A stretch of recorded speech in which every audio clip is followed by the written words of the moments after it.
Kapamilya, nandito na naman ako. Share ko lang sa inyo ang heartwarming story na nalaman ko. Nakapagpamana siya sa pamilya despite not having much savings.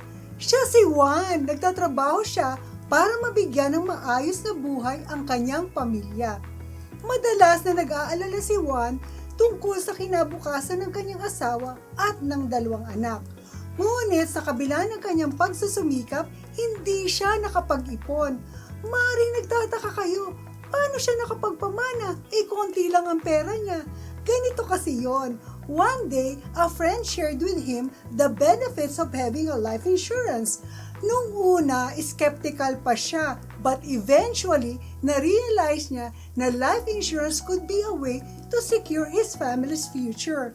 Despite his limited budget, Juan decided to purchase a life insurance policy. But it wasn't easy. He made it work by cutting back on some non-essential expenses. Makalipas ang isang buwan sa hindi inaasahang pangyayari ay namatay si Juan. Labis na nalungkot ang kanyang pamilya sa biglaang pagkawala ni Juan. Ngunit sa gitna ng kanilang kalungkutan, they discovered a life insurance that Juan left behind. Isang beses pa lang siyang nagbayad at nakuha ng pamilya ang death benefit funds. Sapat ito para mabayaran ang utang sa bahay, edukasyon, and gave them financial security.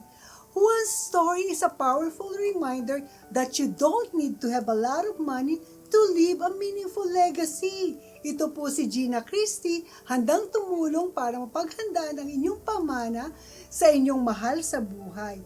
Call or text me at 323-244-9784 or email us at tulongkopasamoglobal@gmail.com.